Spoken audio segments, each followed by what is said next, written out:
we start at a certain amount with the low GI stuff, and we gradually reduce it. We gradually, by the end of Ramadan, we reduce the amount of carb intake. We increase our fat amount. What that'll do is you can come out of Ramadan and you will have a body that's used to burning fat. If you don't ruin that, what will happen is you've gone into what's called ketosis. Your body is being used to burning fat instead of carbohydrates. Then during Ramadan you can lose weight and you can maintain that. Okay?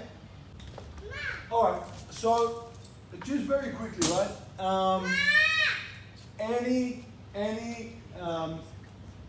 You look at any religion or most religions, okay? They have some sort of fasting because there is something fundamentally good, not only good but necessary, which comes through fasting, and that is the rejuvenation of the body. So the body completely rejuvenates and almost resets itself through fasting. But besides that, I just want to talk about the way that we can actually massive benefits in the month of Ramadan. If you eat right, okay, at suhoor and iftar, you can really maximize the benefits of fasting during Ramadan. Okay.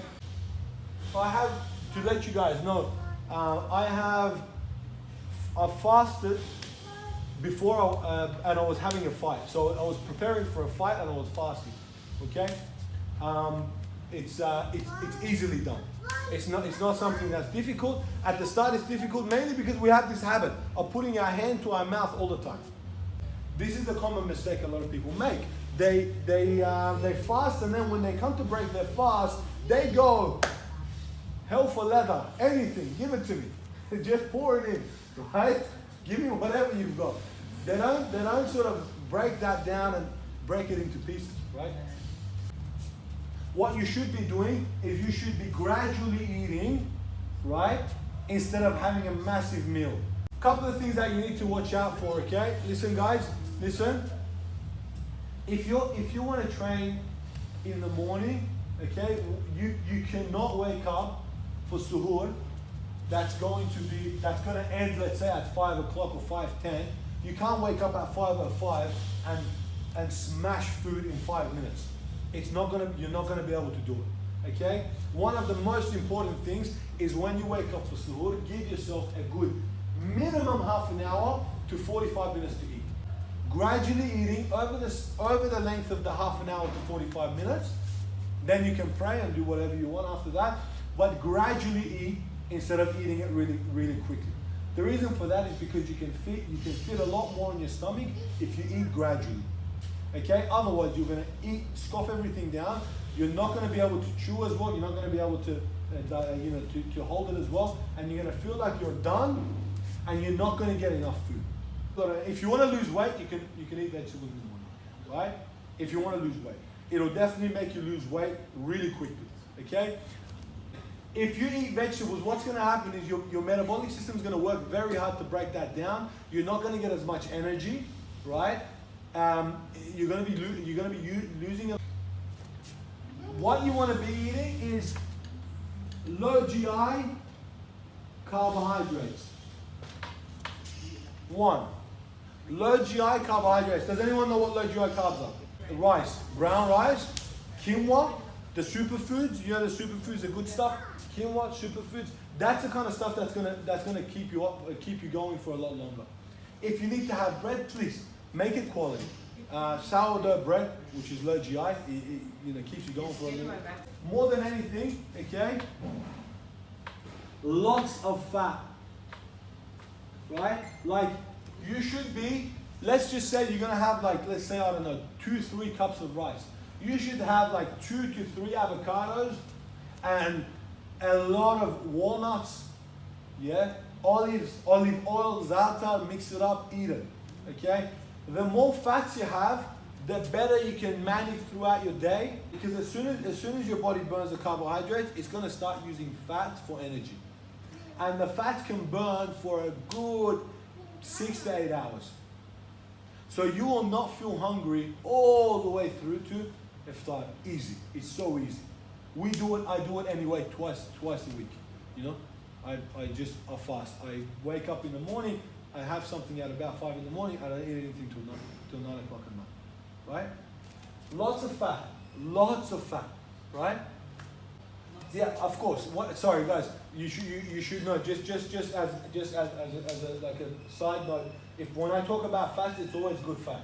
I'm always talking about walnuts, avocado, olives, pecans, right?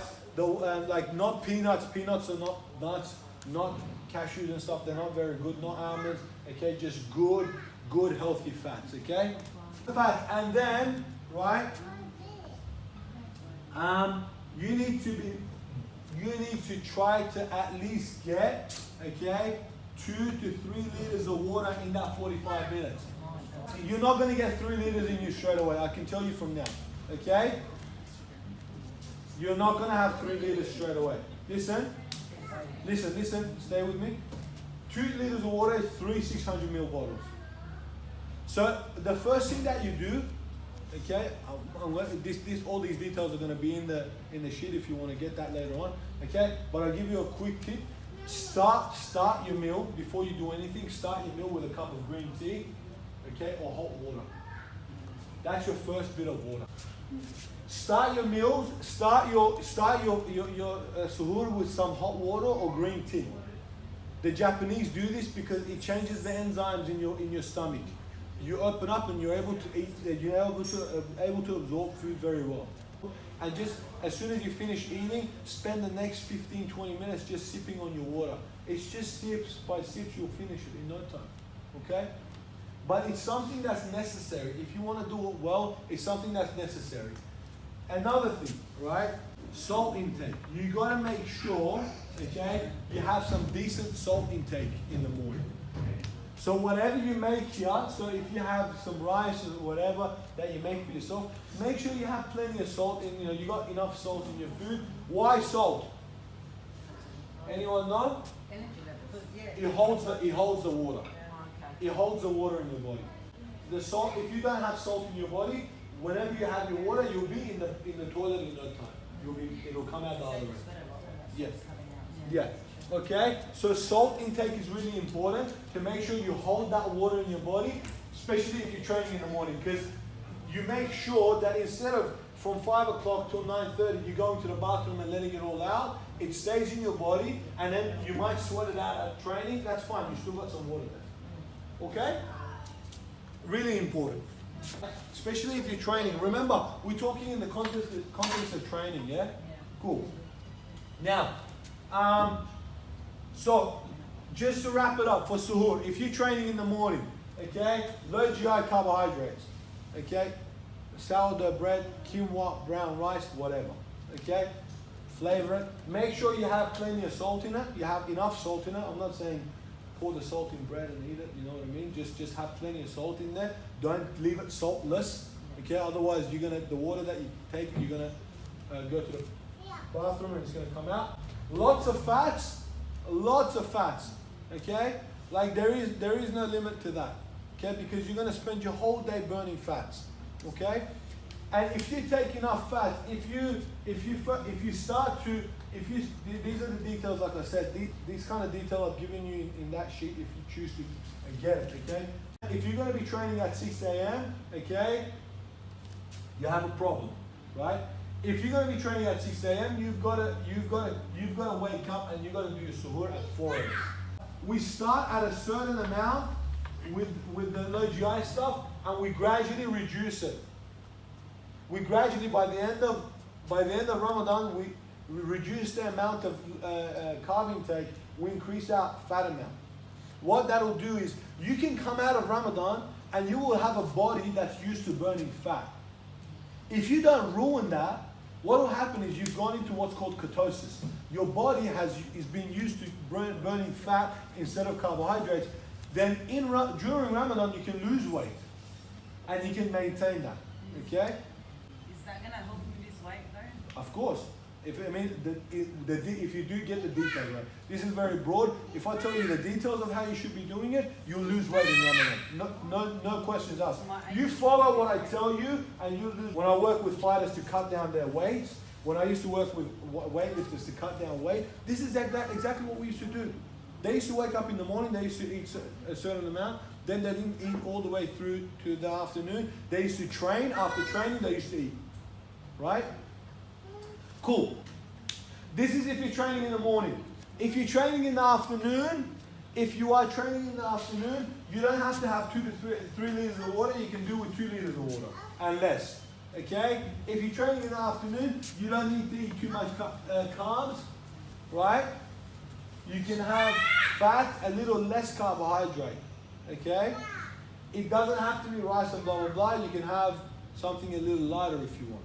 But I highly recommend that during Ramadan, okay, 9:30 is a good time to train if you want to. The perfect time to train is 5 o'clock. So we'll go on this side. Okay? So if we're training at 5 p.m. Okay? 5 p.m. training. 5 p.m. or 7 p.m. Okay? It's a little bit different, but 5 p.m. and 7 p.m. So, guys, listen, how should you be having your iftar? Okay? As a general rule.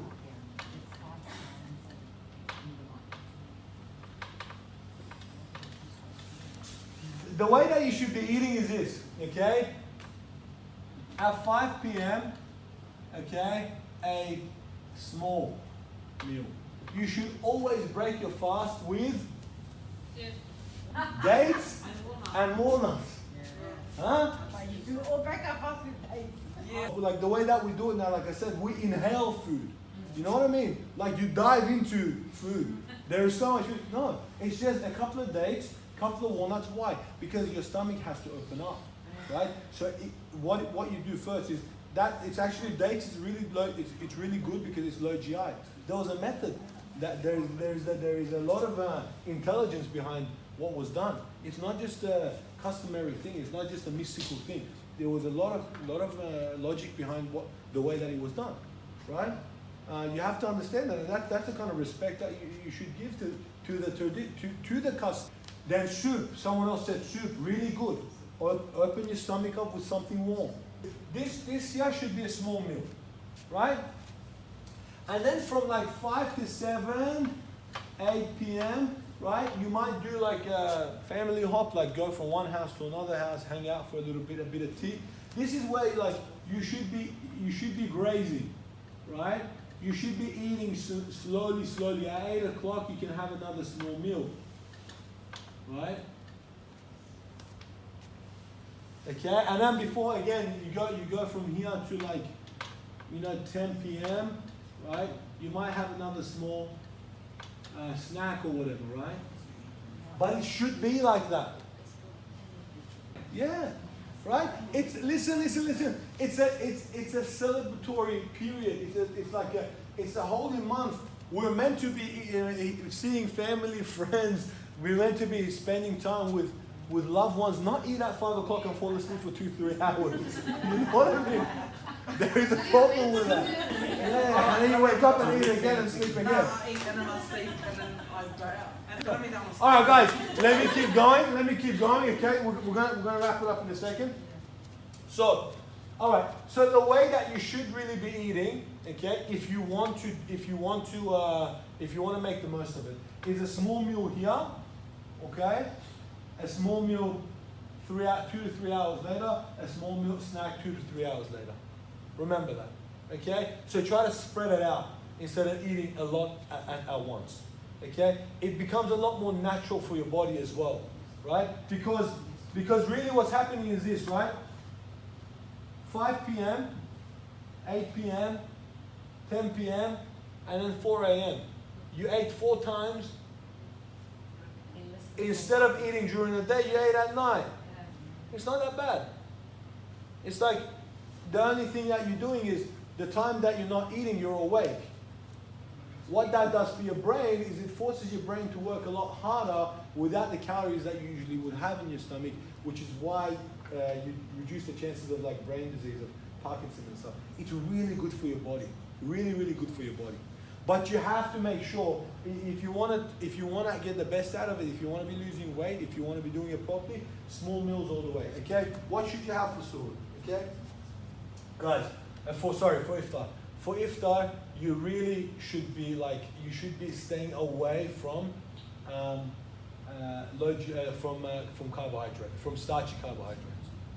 Okay. For iftar, okay, at 5 p.m. is the only time, at 5 p.m., okay, is the only time you're going to have good carbs. What's good carbs? Vegetables, salad, leafy stuff, right? Okay?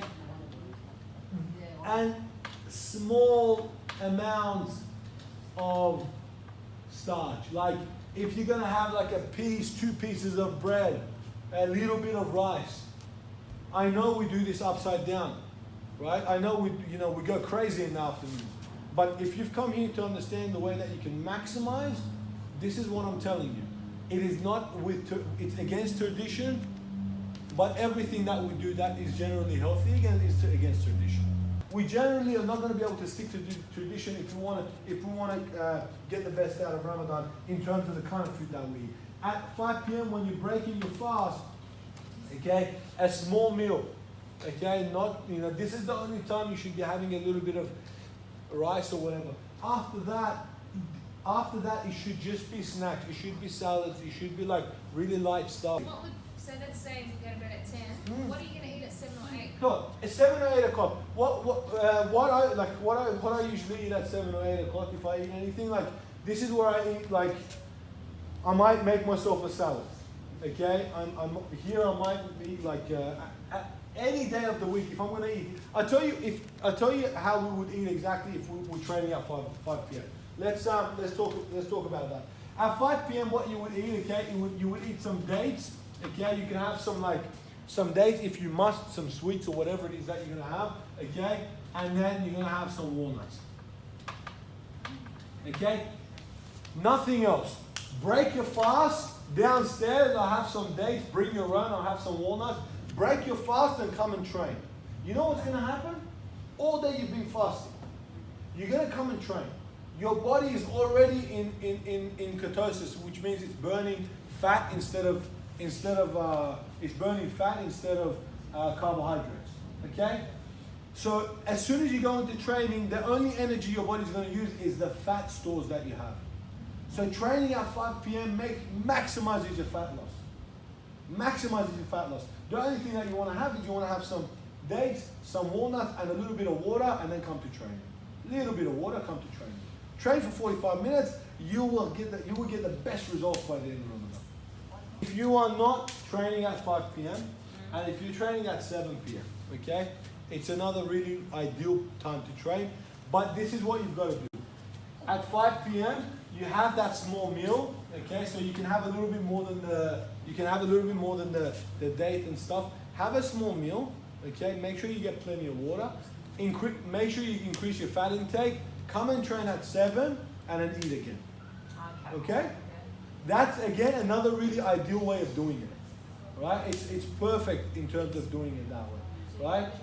So start time you have your dates and walnuts. Dates, walnut, and a small meal. You can have a bit more because you got 2 hours to digest. Okay? Just don't go crazy.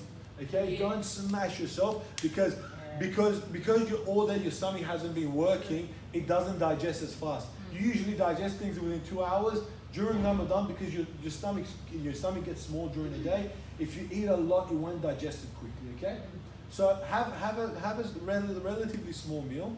Okay, what I will do, I'll give you an example of one of the meals that we've got. Okay, so we start with 4 dates. Okay, and we start with 8 halves of walnuts. Okay, 4 dates and 8 halves of walnuts. Okay, besides that, we have some soup. Okay. Yeah, some soup. In addition to that, we have like I think you guys have this the rice and the chicken and the thing, right? Yeah, like a bit more than a cup of that. Okay, and some herbs, right? So nana and mint and parsley, some just fresh herbs. The reason for that is because it helps you digest. But you gotta understand, the portions are really important. I'm saying like a cup of that rice, okay? A little bit of soup, like a cup of soup. Those days, okay? You wanna have at least, about a liter of water, okay? You wanna have that little bit of salad, a cup of salad, half a cup of salad. That's enough for you to really get going. Come at 7 o'clock, train really well, okay? And then eat again. Have something small to eat again. And then if you're hungry, eat again at about 10 o'clock. Sorry, okay? what is your fish or your chicken? Is it the first meal? Yeah, this is, so here in the small meal with the rice, you should have chicken or fish or whatever it is. With that rice, you should have your protein. Guys, this like you should already know the stuff you learned before. If you've done the 6-week challenge, like everything should have fats, protein, and carbohydrates, right? All right, I'm just going to wrap it up quickly, guys. The most important thing, listen, the most important thing is to break with tradition and make sure you have, guys, listen to me, make sure you break up your food between 3 meals after iftar. After you break your fast, 3 meals, okay? 2 meals and a snack, right? If you're training at 5 p.m., if you do want to do that, if you're training at 5 p.m., have a couple of dates, a little bit of walnut, come to training and eat after. If you're training at 7 p.m., which is a really good time to train, okay, have your small meal at 5 p.m., train at 7 p.m., okay?